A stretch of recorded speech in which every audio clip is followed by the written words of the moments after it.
Okay. Before going for that step 3, that is element properties, so let us talk about this minimum potential energy theorem, because in this step 3, for finding the element properties, we are using this minimum potential energy theorem. So that we will just discuss for few minutes. So you consider an elastic body structure subjected to a system of forces. That is, forces, either it may be body force, that is self-weight, or it may be a distributed surface force, or it may be subjected to some kind of concentrated loads, that is concentrated load, direct load, as well as moment, or distributed load acting on the surface, or as well as body force, which is due to the mass of the entire structure or body. These are the forces. Let us consider a elastic structure or body which is subjected to either surface forces, body force, as well as concentrated loads at some points on the acting on the surface, and let it be in equilibrium under the action of all these forces. That we can say, consider an elastic body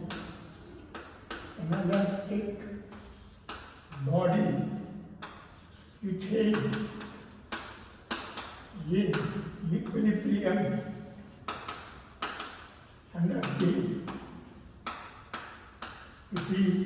in equilibrium under the action of body force, that is body force vector F, surface force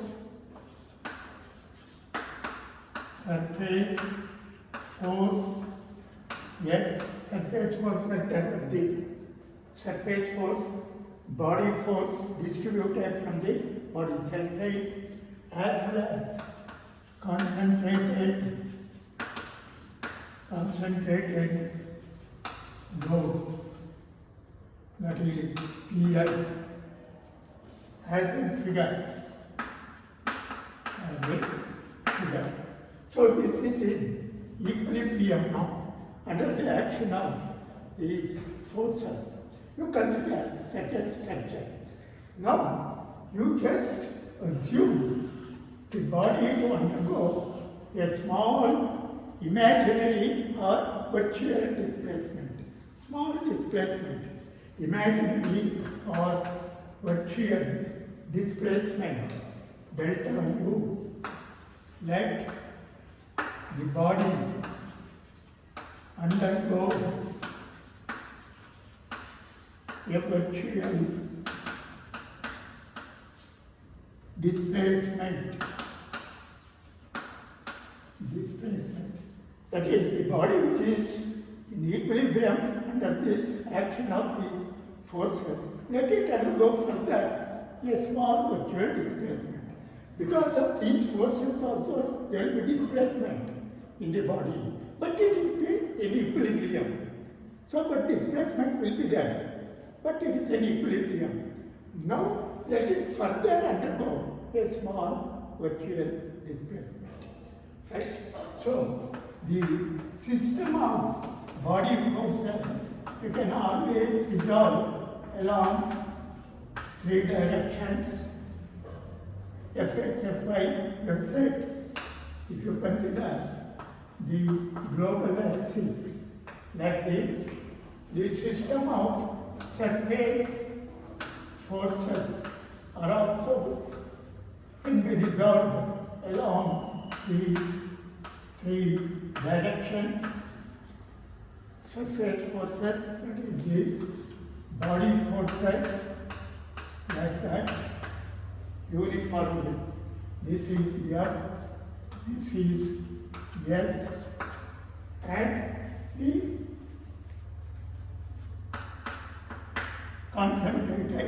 loads, Pi.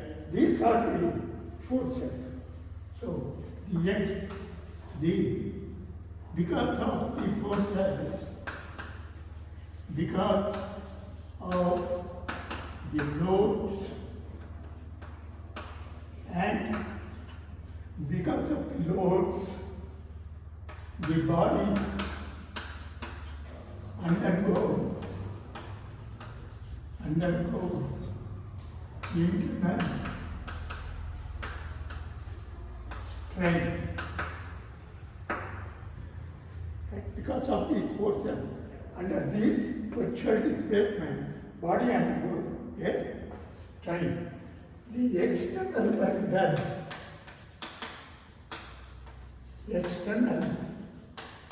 work done, because of virtual displacement,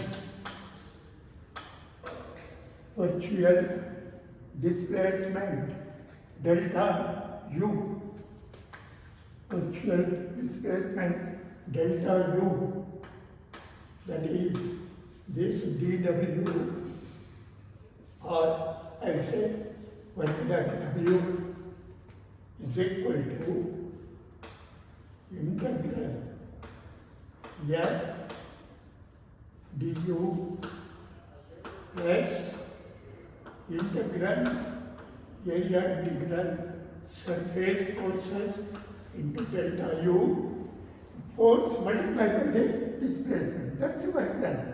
Work done is force into displacement. Body force is from the entire body. That's why we have to integrate it over the volume. F into du into dv, and S into du into dA. This is the total force, S dA over the area. Into du is the work done. Here, body force is F into dv because it has components, Fx, Fy, Fz, Sx is Sy, Sz. Each component has been multiplied individually by the displacement also, displacement component. That's why I am not writing virtual displacement component, straight away I can multiply because it is very, very small. So there is no point in resolving that. I am just indicating work done is body force multiplied by displacement. Surface force multiplied by displacement. Then this is sum of all the individual corresponding point displacement, virtual displacement under the loading. This is the external work done. Then internal strain energy, because of this virtual displacement is nothing but half into say epsilon, that is strain multiplied by sigma dV. That's again integrated over the entire volume because internal force multiplied by internal strain. That is, because it is elastic, it will be linear variation. So area of the triangle, if you take that strain time, so this area half into strain into sigma, that is the energy stored, total strain energy stored, U. So the potential energy, or potential energy, either way it can be called. It is denoted by the symbol I, and it will be U minus W, because strain energy is always opposing this external work. External work is downwards, because all these loads are gravity loads, they will be in the downward direction. Energy internal energy, it will be opposing the external load. So that internal energy should be whatever there, that should be opposite to the external work done. So that's why that negative sign I have taken. So the total energy difference between these two is the energy which is there in the structure now. Star energy U minus W. So since now this is in equilibrium, even under the action of this virtual displacement, right? So since it is in equilibrium, the variation of this potential energy further should be minimum or zero. That is called minimum potential energy theorem. So according to minimum potential energy theorem,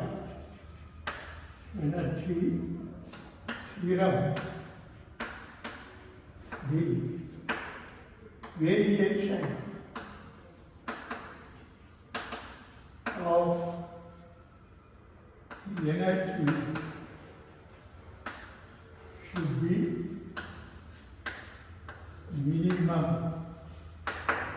minimum or zero because of this further virtual displacement. Also because of virtual displacement, total work done has to be zero. That's also there by virtual work principle. Or what can we say? By virtual work principle or by minimum potential energy theorem or by variational calculus, variation of this energy, total energy potential, they all has to be zero. Therefore, this delta of pi has to be zero. Or in other words, delta of this of sigma epsilon t sigma dV minus variation of this. This is the energy half epsilon t sigma dV into that change in the virtual displacement delta u into delta u. You can take it or that you need not take because of that only this energy or that displacement it is included here. After all, because of that displacement only strain occurs. Delta u divided by original length. This sigma is epsilon into that elastic property constant. So automatically the change in displacement has been included here in epsilon and sigma expression. We need not write that change in displacement again here in energy. Only the other ones, that is due to body force, change in displacement, delta u minus surface, delta u and delta v, delta u and dv, surface force, yes, dA into delta v minus this load pi delta ui has to be zero. This has to be zero.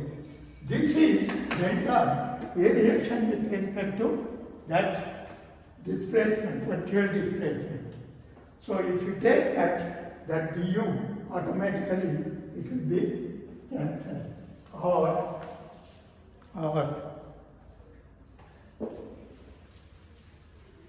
so if you take that derivative or you can take this d instead of variation, I will take the straight away d5 by du displacement like this. Instead of telling delta of phi, you can take it that variation with respect to this du. So straight away you can take this d by du of this. So here, since we are differentiating this with respect to du, d of delta u, d of delta u, virtual displacement, delta u, delta u, they are the virtual displacement. This derivative, minimum potential energy, it has to be with respect to delta u. So this will be just FdV, this will be just SdA, this will be Pi, sigma Pi, since we are differentiating with respect to du. So, and of course, this also, this itself will contain du. Epsilon is du by dx. Here again, one more du, that du square, that 2 get cancelled, you will have again du. So that of course, I need not have to bother, that will be taken care of there. Or, in general, we can say half sigma or epsilon into sigma integral V dV should be equal to the forces, equal to the force vector, where this force vector is nothing but this sum, where F is nothing but F dV plus area S dA plus sigma of Pi. All these three together, that I am calling it as F, force vector or load vector.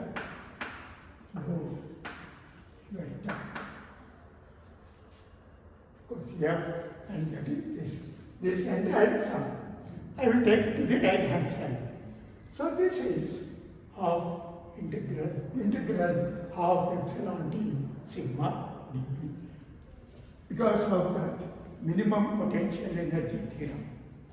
So total energy potential is this I is equal to u minus w.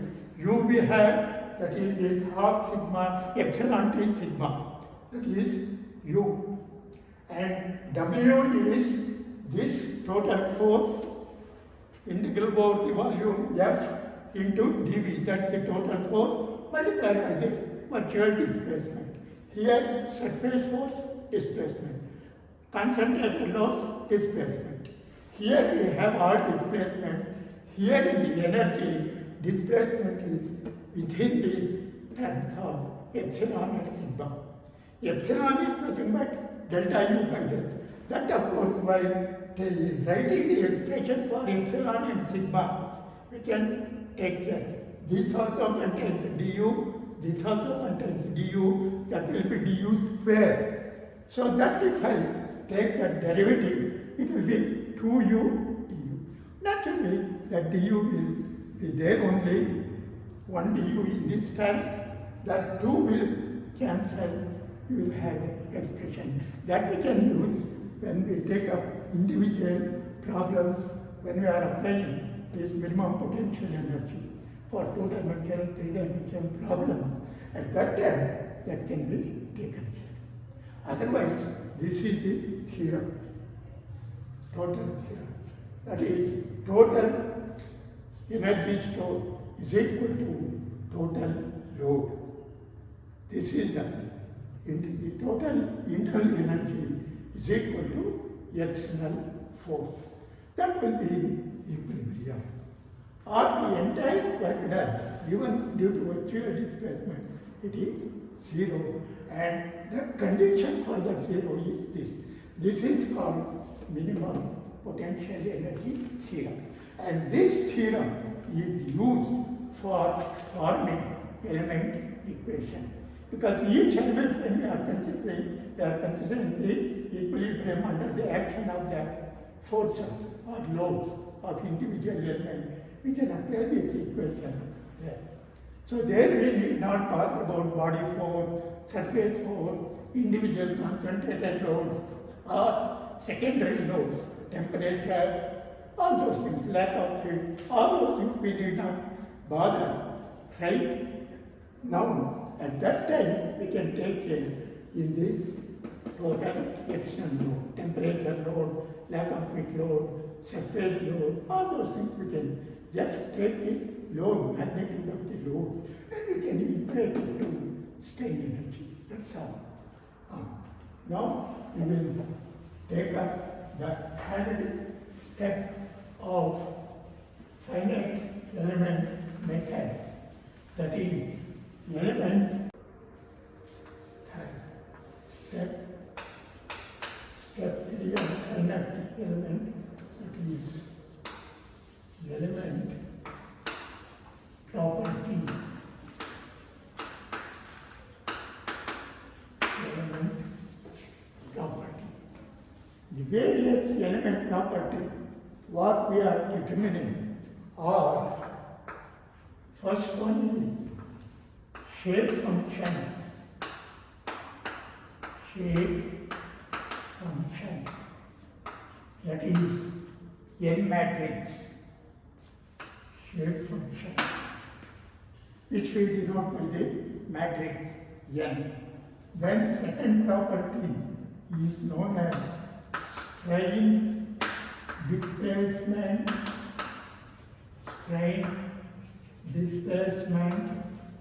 matrix, that is B. Shape function is N matrix, strain displacement matrix is B. Then constitutive matrix,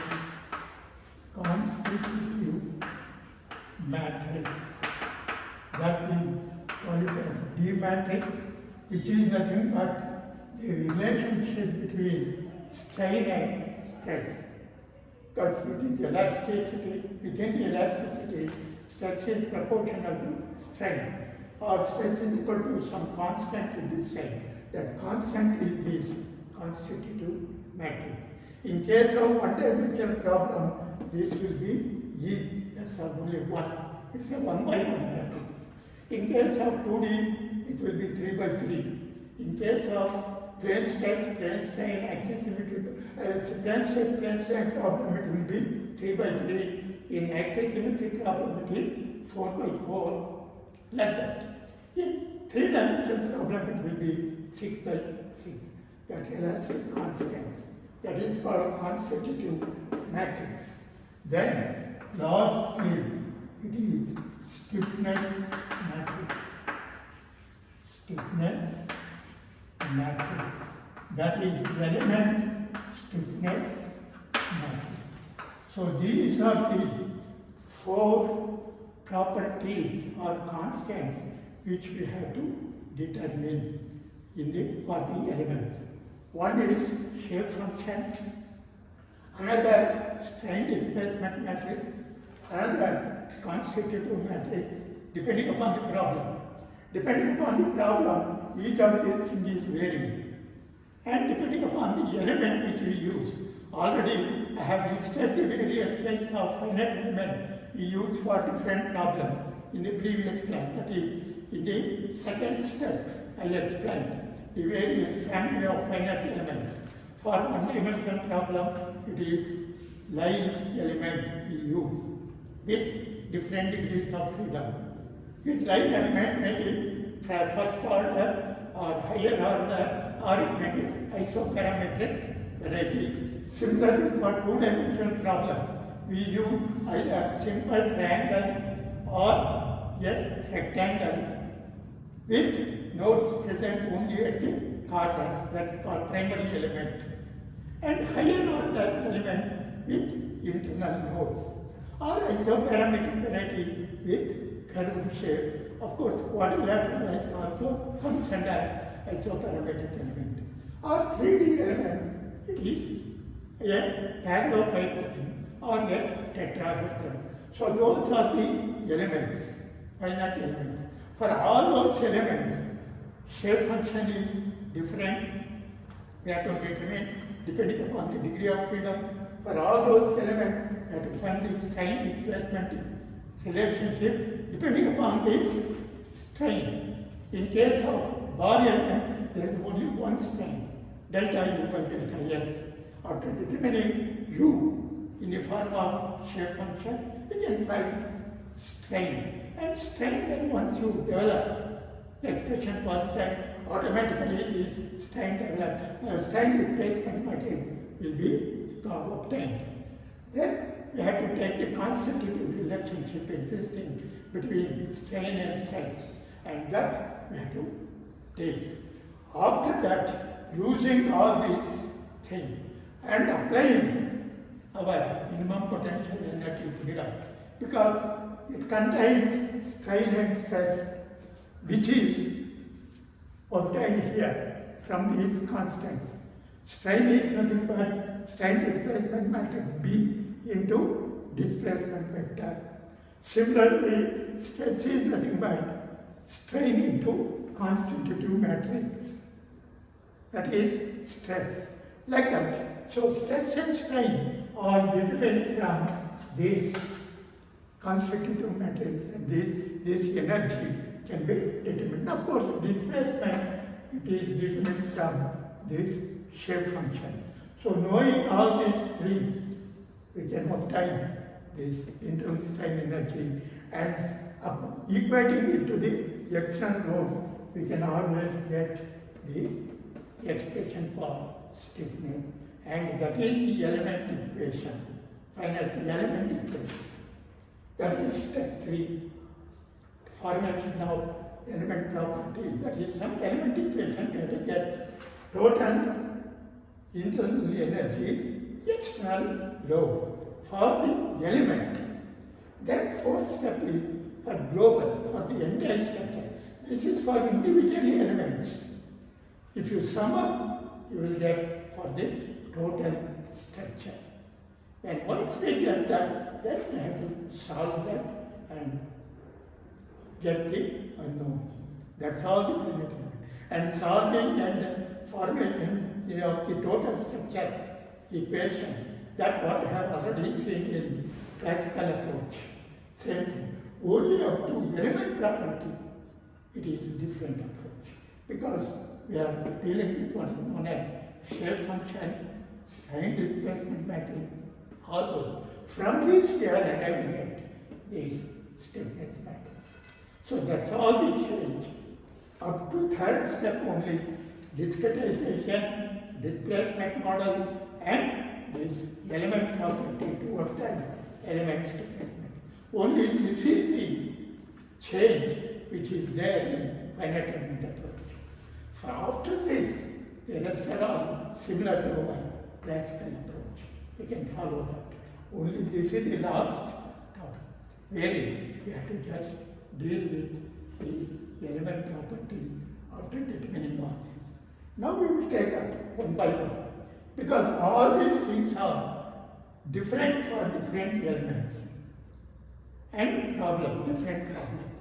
So each we have to take up separately, and for that, depending upon the problem, depending upon the element used for discretization, we have to derive this shape function, strain displacement matrix, constitutive matrix, and then finally stiffness matrix.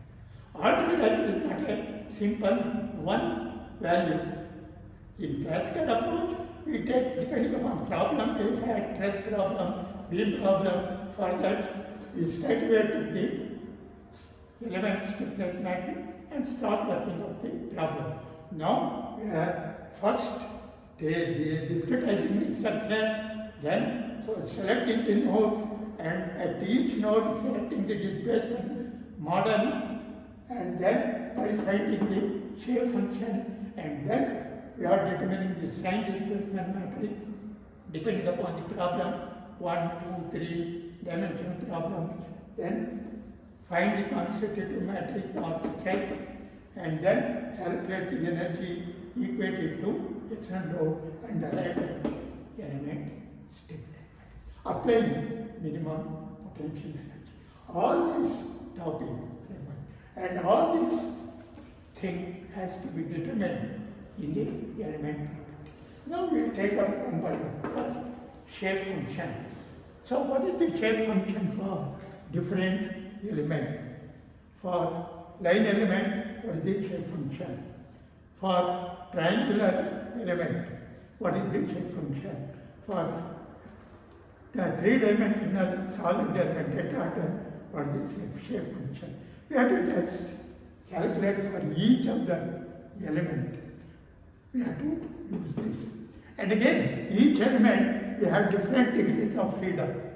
For bar problems, it is made out of only by line element, only 1 degree of freedom per node. That's what I have told. For truss problem, it is 2 degrees of freedom. For beam, again 2 degrees of freedom, but if in truss, it is 2 only translational degrees of freedom. In beam, it is 1 translation and 1 rotation coming. So that's again, depending upon degree of freedom, shape function is changed. Line element means shape function is not constant for all the line elements. It again depends upon type of degree of freedom, end displacement, whether it is angular displacement or linear. All these aspects has to be borne in mind while calculating the element property, that is, this element stiffness.